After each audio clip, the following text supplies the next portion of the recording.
Unidade 4, Natureza, Sociedade, Questões Ambientais. Aula 23.2, conteúdo: Povos indígenas hoje. Habilidade: descrever a luta dos indígenas pela manutenção da terra e da cultura.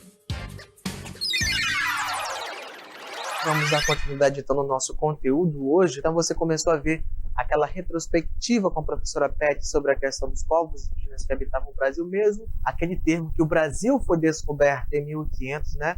A gente já sabe que é uma conversa um tanto quanto que superada, né? O Brasil não foi descoberto, ele foi ocupado, colonizado por Portugal. E não descoberto, né? Então, nesse mérito nós não precisamos mais adentrar. No entanto, ainda assim, algumas situações permanecem hoje. Nós temos que trazer a situação dos povos indígenas à discussão dentro do nosso conteúdo de história, uma vez que a gente problematiza, né, tanto o passado, fazendo uma relação com o nosso presente e também tentando traçar perspectivas para o futuro. Então, fizemos um retrospecto passado sobre esses povos indígenas. Mas e a situação desses povos hoje? Quais são as principais questões enfrentadas pelos povos indígenas hoje? Será que eles se mantêm ainda apenas isolados? Será que eles também estão na cidade? E nós, como nos definimos? Somos também indígenas? Não somos indígenas, né? Às vezes rola até um certo preconceito. Nós mesmos, quando alguém chama a gente de índio, a gente não gosta, né? Embora saibamos que grande parte de nós amazonenses, né, brasileiros, na verdade, como miscigenação, e nós amazonenses principalmente, temos sim uma raiz indígena, a maioria de nós, e às vezes a gente não quer aceitar muito bem. Mas nós temos duas frentes de perspectiva a serem analisadas nesse momento da nossa aula. Como você percebeu na descrição das nossas habilidades da aula, verificaremos a questão da luta pela terra, luta por cultura, ok? A primeiro momento falaremos sobre a questão da terra. Mas qual é a importância da terra? Será que a terra só serve para você fazer uma construção, para ter moradias, ou será que a questão de manutenção de terra tem um sentido mais amplo? É isso que nós queremos discutir na nossa aula de hoje. Falar de terra indígena não tem apenas uma implicação física, vai muito além disso. Não é simplesmente o fato de possuir um local para habitar ou para ali simplesmente plantar alguma coisa para colher, por exemplo, uma cultura de subsistência de milho, de banana ou de mandioca para se fazer uma farinha. Quando nós falamos de terras indígenas, nós estamos falando da ligação direta que esses povos têm com seus antepassados, cultura estabelecida, tem um sentimento espiritual, uma questão religiosa também que os liga a essa terra e aos antepassados que estão ali enterrados nessas terras. Mas a gente percebe que a luta desses indígenas por manter as suas terras, na verdade, não vem de hoje não, né? Vem desde o período de colonização, quando chega o europeu, que começa ali pelo litoral sua exploração, que tende a avançar cada vez mais dentro do território, o que, claro, levou a muitos conflitos entre brancos e índios. E será que essa relação ainda hoje é diferente? Ou será que ela permanece com algumas semelhanças? Será que temos algumas permanências históricas nesse contexto? Então a gente vai ler um pouquinho para entender melhor essa questão dessa luta pela manutenção da terra por parte dos indígenas. Vamos lá? Luta pela terra. Estima-se que, à época da chegada dos europeus, fossem mais de 1000 povos diferentes, somando entre 2 e 4 milhões de pessoas. Se até meados dos anos de 1970 acreditava-se que o desaparecimento dos povos indígenas seria algo inevitável, nos anos de 1990 verificou-se uma tendência de reversão de curva demográfica e desde então a população indígena no país tem crescido de forma constante, indicando uma retomada demográfica por parte da maioria desses povos com pouquíssimas exceções. Então nesse primeiro texto, nos apresenta informações de que populações indígenas que aparentemente tinham a tendência de desaparecer, de repente começam a surgir e ter um novo crescimento. Olhando para mim, por favor, agora. Mas fica uma grande questão. Professor, se esses povos estavam numa tendência de decadência demográfica. Quando nós falamos em decadência demográfica, nós estamos falando no número de pessoas reconhecidamente chamadas indígenas, que se intitulam de indígenas, tá bom? A quantidade de pessoas. E como é que de repente esses números voltam a crescer? Isso não se explica somente pelo fator de que pessoas continuam nascendo, mas também por outro fator importantíssimo, que é o processo de autorreconhecimento de pessoas, tá, como indígena, que passaram a se declarar como indígenas. Por que, professor? Isso acontece hoje porque, se nós formos fazer um retrospecto do processo de colonização do Brasil, Amazonas também, por exemplo, havia um grande processo de imposição de língua, imposição de cultura e de religião também sobre os indígenas que habitavam o Vale Amazônico no período colonial. Então, por exemplo, se o indígena fosse pego falando a sua língua materna ou praticando sua religião, muitos deles eram severamente punidos. Até o nome indígena eles tinham que trocar e colocar um nome português. Então isso foi fazendo com que cada vez mais os indígenas tivessem uma tendência de renegar, de esconder a sua identidade como indígena. No entanto, nas últimas décadas do nosso Brasil, a gente começa a assistir, na verdade, o processo de quê? De autorreconhecimento dessas pessoas que têm essa raiz indígena, perdendo o medo, perdendo a vergonha de se autoafirmar como indígena, tá? Então, a palavra que nós podemos utilizar agora é autoafirmação. Então, aquelas pessoas, essas populações que antigamente, no período colonial, tinham medo de ser punidos só por serem indígenas, agora estão ganhando mais espaço e ganhando coragem de se autoafirmar como indígenas. Por isso nós temos esse crescimento demográfico novamente. Não só por questão de natalidade, de nascimento, mas pela essa autoafirmação também, ok? Continuando, temos uma imagem na sequência que mostra pra gente, então, ali, ó, esse primeiro contato com essas populações indígenas ali no que era o litoral brasileiro, o que era o Brasil conhecido até aquele momento, e que mostra ali, né, alguns dos povos que habitavam essa região do litoral, onde muitos foram dizimados, outros acabaram abandonando a região do litoral e se internando no interior das matas do Brasil naquele momento para fugir do contato com o europeu, tá bom? Continuando o nosso texto. Hoje os povos indígenas formaram um verdadeiro mosaico de microsociedades. São 252 povos vivendo no Brasil. Ao menos 26 desses têm população inferior a 100 pessoas. Somente 16 etnias somam mais do que 10 mil pessoas. Entre as etnias mais numerosas, com população superior a 3 mil pessoas, 2 estão fora da Amazônia: Guarani-Mibiá, Kaiowá e Irandeva. E Caigangue, outras 2, Ticuna e Macuxi, se encontram na calha do Rio Solimões e no leste de Roraima, respectivamente, que a gente vai já citar um caso também dos Ticuna, tá? No processo de desterritorialização e reterritorialização, ou seja, o processo de sair do seu local nativo de origem para migrar para os centros urbanos. É uma coisa também que está bastante em evidência ultimamente, ok? Continuando o nosso texto.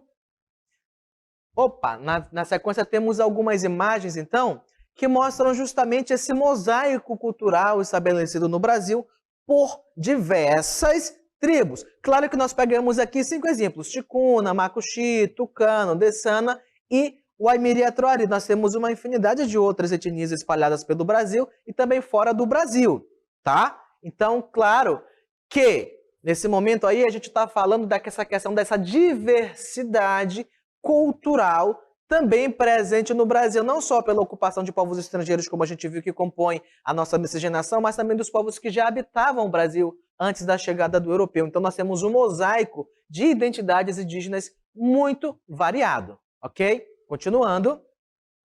O reconhecimento de terras indígenas, principalmente após a Constituição de 1988, ajudou a assegurar a retomada populacional de diversos povos indígenas. Embora uma parcela importante dessas populações ainda se encontre ameaçada, mas se a maioria dos brasileiros imagina essa população vivendo predominantemente na Amazônia, é preciso salientar que cerca de 45% da população indígena brasileira em terras indígenas está fora dessa região, tá? Então, a gente pensar que a Amazônia se resume à cultura indígena é um ledo engano, tá? Nós temos culturas indígenas espalhadas por várias regiões do Brasil, até na região Nordeste, por exemplo, no Piauí. Temos culturas indígenas em vários lugares, Minas Gerais, Mato Grosso e por aí vai, ok? Continuando, o reconhecimento dos direitos indígenas tem esbarrado, sobretudo, em um modelo de desenvolvimento econômico que tem na exportação de produtos agrícolas suas principais características. Então, nós estamos falando aí diretamente da relação conflituosa que acontece entre fazendeiros e indígenas. E, claro, também aquela bancada dos políticos que apoia o direito desses fazendeiros, que a gente vê que está muito em questão ultimamente de quem é que vai ficar com a autoridade de fazer o processo de demarcação das terras indígenas, que antes era da FUNAI, agora está com o Ministério da Agricultura, se pensou em devolver para a FUNAI e está nesse cabo de guerra de puxa para lá, puxa para cá. Mas a gente sabe que é um grande perigo, não é? Essa questão, porque pode ser que muitos povos indígenas que estão com as terras reconhecidas, de fato não tenham o processo de demarcação de suas terras ancestrais para a manutenção do seu modo de vida e manutenção também de sua cultura. Então, isso é algo muito sério que tem que ser pensado por toda a sociedade, ok? Então, prestem atenção no contexto de que o que nós estamos falando hoje na nossa aula acabou vindo a calhar porque é o contexto nacional que nós estamos vivendo de discussões políticas acerca dessa temática, que esbarra naquela questão, mas é muita terra para pouco índio. Para que a gente vai dar terra para índio se índio não produz? E sim os grandes fazendeiros. Mas será que também que esses indígenas não têm o direito de ficar em suas terras ancestrais, onde os seus ancestrais estão enterrados, onde se produziu uma cultura, onde se produziu um modo de vida? Então, pense, tá? Por você mesmo, tire suas próprias conclusões. Vamos concluir então aí nosso texto. Ok, então esse modelo que tem privilegiado a concentração de terras ainda tem como efeito colateral o aumento da degradação ambiental e tem sérias consequências, tá? Sérias para a garantia de direitos e o desenvolvimento sustentável. Então, se está privilegiando, às vezes, muito mais a produção de grãos, como soja e milho, do que propriamente a manutenção de uma forma ou de uma perspectiva, né, da manutenção das culturas tradicionais do nosso país. E esse termo culturas tradicionais se refere à cultura indígena, tá? Só para você não ficar sem saber o que esse termo significa. E se você ouvir em algum outro lugar essa questão de culturas tradicionais, lembre, estamos falando de culturas indígenas, tá? Então, nós vamos falar agora um pouco mais sobre a questão da cultura indígena, tá? Como citei para vocês anteriormente, durante o período colonial, os povos indígenas sofreram uma grande opressão, né?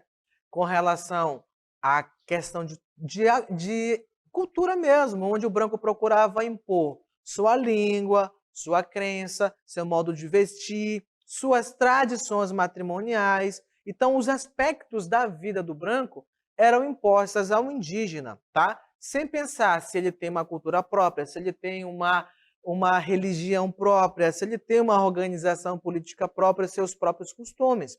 Isso não interessava ao colonizador, tá? Mas e hoje? Será que nós, a dita sociedade branca, né, que não tem essa cultura indígena, assim, claro que nós temos os nossos traços culturais, também provenientes da cultura indígena, a gente sabe disso já, como, por exemplo, de comer peixe, comer farinha, dormir em rede e tudo mais. Mas será que nós conseguimos enxergar essas diferenças culturais como positivas? Será que nós temos o devido respeito com a cultura do outro? Nós enxergamos esse outro também como pessoas que têm o seu próprio modo de vida e que merecem respeito, né? Que às vezes a gente, com uma visão preconceituosa só porque o outro tem uma cor de pele diferente, porque tem uma religião diferente, porque tem costumes diferentes, às vezes nós temos esse preconceito e discriminamos pessoas só por serem diferentes de nós. E será que a gente consegue respeitar esse outro, não se tratando apenas de cultura indígena, mas se tratando também de pessoas com outra cor de pele ou com outras formações culturais? Então é uma coisa que a gente tem, sim, que refletir. Então vamos falar um pouquinho sobre a luta pela cultura e alguns aspectos religiosos, tá? Nós vamos falar, claro, de modo generalizado aqui, tá? Mas tenha em mente que nem todas as etnias podem ser encaixadas nos aspectos que nós vamos trazer na aula de hoje. Claro que tem muitas etnias, povos indígenas que têm costumes um tanto quanto diferentes, mas nós não conseguiríamos abranger numa aula como a nossa, que infelizmente temos um tempo curto, tá? Todas as culturas, seria impossível. Como nós já vimos, nós temos um mosaico de etnias que habitam as diversas partes do Brasil. Então, nos nossos 15 minutos, seria impossível atingirmos todas elas, né, para falar um pouco sobre cada uma delas. Então, vamos ver alguns aspectos gerais. A luta pela cultura, aspectos religiosos. Então, eles são animistas, a maioria dos povos indígenas tem uma religião animista, ou seja, o culto à natureza, como, por exemplo, também aos astros, sol, lua, as florestas, os espíritos que habitam as florestas, que estariam dentro dos animais, a água, né? Como, por exemplo, a Iara, que é considerada a mãe da água, que seria também semelhante, a gente assemelha às vezes a figura de uma sereia, que já vem lá dos contos de outros países, como, por exemplo, da Grécia Antiga, a gente acaba associando essas questões. Então, uma das características da religião indígena é o animismo, ou seja, culto à natureza. Continuando. Os tupis acreditavam em duas divindades. Então, nós vamos citar um pouco dos tupis aí. Monã e Maíra. Atribuíam a elas a origem do universo. Também temiam Tupã, que estava associado à destruição do mundo. Acreditavam na vida após a morte. Alegam que o espírito iria para o Guajupiá, a terra sem males, tá? Então nós temos aí algumas primeiras características, né? As divindades que são de maneira maior representadas e, claro, também nessa questão da crença na vida após a morte. Será, então, que essas características são tão diferentes, por exemplo, de outros povos, até mesmo da antiguidade e ainda hoje? Será que, dependendo da religião que você professa, você também não acredita na vida após a morte? Quando a gente parar para pensar, por exemplo, na história antiga, desde o Egito Antigo, os egípcios também acreditavam na vida após a morte. Né? Então, será que, de fato, a religião egípcia é tão diferente, perdão, egípcia não, indígena, é tão diferente das outras religiões assim? Será que elas merecem ser tão discriminadas por muita gente? Práticas de antropofagia. Claro que nós também vamos falar de algumas características que foram retratadas por pessoas que, quando chegaram no período colonial, analisaram esses povos, viram de modo geral algumas características e começaram a detalhar, começaram a escrever sobre, como, por exemplo, a prática da antropofagia, que nós vamos ver na sequência. Na nossa imagem, nós temos uma pintura, né, que é bem antiga, tá? Que representa aí um ritual antropofágico. Aí você me pergunta, mas professor, eles estão aí segundo essa imagem, vão comer carne humana. Será que não é canibalismo? Espera aí, nós temos que falar também que, apesar da aparência de canibalismo e antropofagia parecerem a mesma coisa, simbolicamente, tá? Quando nós falamos de simbolicamente, a representação, o significado delas é um tanto quanto diferente, ok? Então, quando nós falamos aí em práticas antropofágicas, olha só as características. Estamos falando de práticas ligadas ao sobrenatural, tá? Como assim, professor?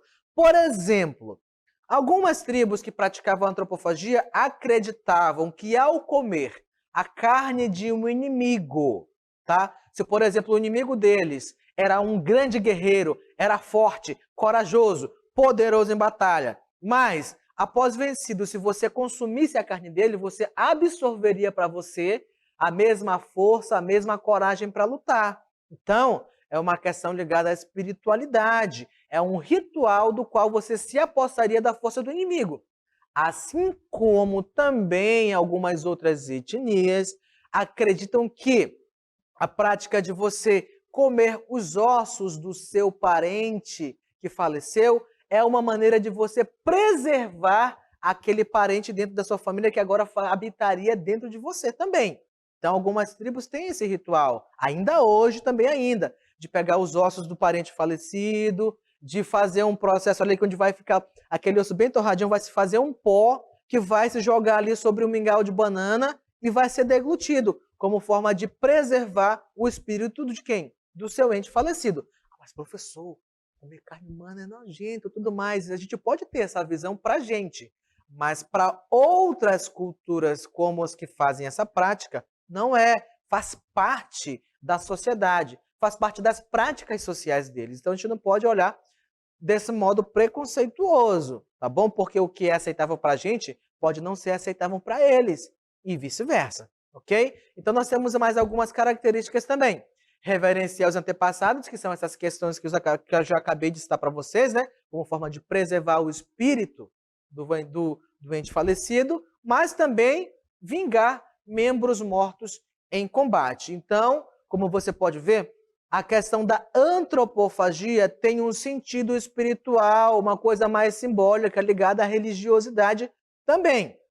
Enquanto, quando nós falamos de canibalismo, que também consiste nessa prática de deglutir, de comer carne humana, mas sem esse sentido espiritual. É como se você tivesse apenas mais uma opção de carne, do mesmo jeito que você come uma vaca, que come uma galinha, que come uma carne de caça, seria como você comeria a carne humana, apenas porque você gosta de comer. Esse seria o canibalismo. Já a antropofagia tem esse sentido ritualístico ligado à espiritualidade, tá? Apesar de serem práticas iguais na deglutição de carne humana, mas simbolicamente elas têm sentidos diferentes, ok?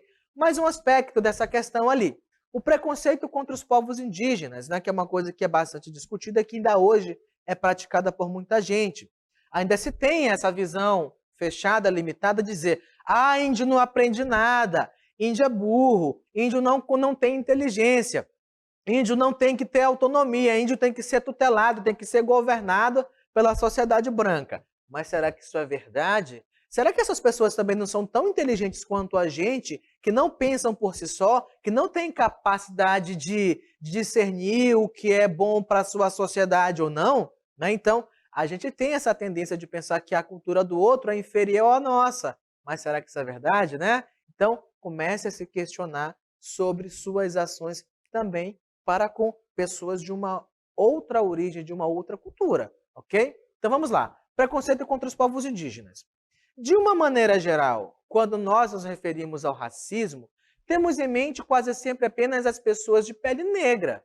Nunca relacionamos de pronto, né, o racismo contra pessoas de pele vermelha, ou seja, os indígenas que muitas vezes são enxotados, né, à base de violência de vários lugares, como por exemplo, quando chegam em um município, as pessoas se escondem porque dizem, os índios chegaram aqui na nossa cidade, eles vão pegar as crianças e vão levar para comer, eles vão matar as pessoas da cidade. Então, muitas vezes, quando chega um grupo indígena em algum lugar, as pessoas têm essa tendência de se esconder, pensando que eles são o bicho-papão e que vão matar todo mundo. Ou então, muitas vezes não se dá a oportunidade de pronunciamentos políticos, uma fala para um indígena em um determinado local, como por exemplo numa Câmara dos Deputados ou do Senado, muitas vezes não se dá essas oportunidades por conta de se pensar que ele não é inteligente, que não tem capacidade para falar em público. Claro, a gente vê algumas mudanças acontecendo, mas ainda assim há o preconceito contra o indígena nos dias de hoje, ok? Como, por exemplo, a nossa imagem mostra esse índio sendo retirado, tá, de um local, né, porque é indígena, tá bom? Então, é uma coisa ainda presente nos nossos dias, infelizmente, o preconceito, tá? O que é o preconceito? Quando nós falamos nesse termo preconceito, é aquela ideia que você prontamente já tem sobre algo, mesmo antes de conhecer. E muitas vezes a gente já julga a cultura do outro como inferior e que você é melhor e que a outra pessoa, por ser de outra cultura, não merece respeito, tá? Então, é algo sério a ser falado. Vamos continuar nosso texto. E o índio hoje? Como é que estão as condições de vida dos povos indígenas hoje? Será que mudou de modo substancial das condições de vida, como por exemplo do processo de colonização, depois passando pelo período do Império e depois para o período republicano, né? Nós vivemos hoje no Brasil república, mas será que as condições de vida desses povos indígenas hoje no Brasil desde o processo de colonização até hoje, mudou alguma coisa de fato? Então, o índio hoje. O acesso difícil dos índios mais isolados começou a tornar o contato com o branco mais improvável. Porém, essa alternativa trouxe sérias consequências, como, por exemplo, isolamento e a falta de políticas públicas. Então, será que de fato estão sendo pensados modos de promover bem-estar social também a esses povos indígenas? Será que eles não merecem respeito? Será que eles também não são considerados cidadãos brasileiros? Não é? Então você percebe aí, ó, uma turma indígena com um professor aparentemente indígena também, né, ensinando, né, as crianças a ler e escrever, estão numa escola. Então será que é tão diferente assim o modo de vida deles do nosso? Claro que muitas etnias ainda mantêm hoje os seus hábitos tradicionais e claramente vão ser bem diferentes do nosso. Mas temos hoje também algumas etnias que se organizaram de um modo tão bem feito que possui transporte para levar para a cidade quando precisa de médico, que tem antena parabólica, que usam celular, que tem TV, que tem TV a cabo e tudo mais. Aí você me pergunta, mas professor, mas índio não é aquele que vive isolado no meio da mata, que usa qualquer pena, aquela sainha, aquela tanguinha e tudo mais, ou que anda pelado, que caça, que pesca? Quem disse que indígena é somente aquele que vive isolado?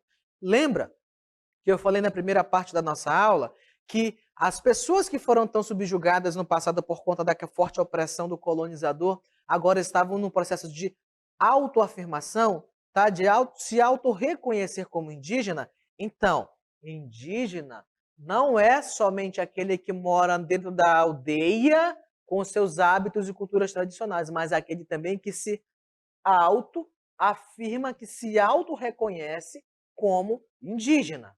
Tá ok? Então, se o cara saiu lá do meio da floresta, saiu do meio da sua aldeia e veio morar na cidade, ele deixou de ser indígena por conta de que mudou de lugar? Se você, cidadão do interior do Amazonas, ou que mora na capital, ou que é brasileiro, mudar para qualquer outro país do mundo, sei lá, você vai daqui para o outro lado do mundo, lá para o Japão ou para a China, você vai deixar de ser amazonense por conta disso? Você vai deixar de ser brasileiro por conta disso? Sua nacionalidade vai trocar? Se você não fizer um pedido, né, de mudança de nacionalidade, você vai continuar sendo brasileiro amazonense do mesmo jeito.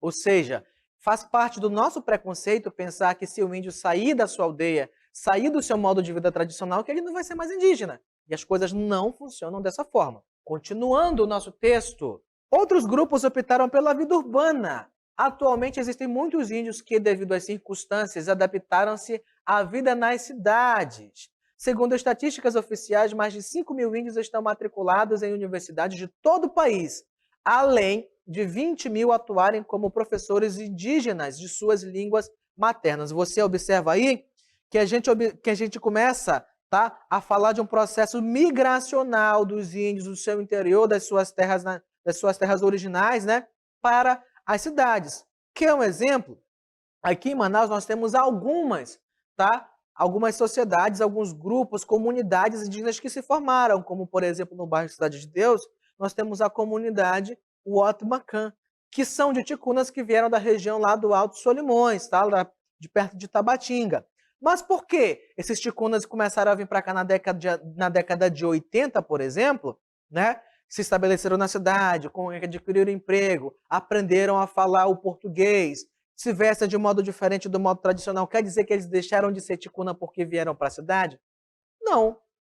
Isso não quer dizer que eles deixaram de ser ticunas. Mas, como a gente viu no nosso texto, eles vêm buscando melhores condições de vida. Se lá eles não tinham médico, não tinham boas condições de saúde, aqui eles têm uma tendência média de encontrar. Se lá eles não tinham formação, não tinham opção para estudar, aqui eles vão encontrar escolas. Então, assim como muitas vezes alguém muda de um país para outro buscando melhores condições de vida, por que os povos indígenas também não podem buscar essas melhorias sociais, melhores condições de vida nos centros urbanos? Não é? Então, não é por conta de mudar de região, de localidade, de onde você mora, que você vai deixar de se reconhecer como indígena ou como brasileiro.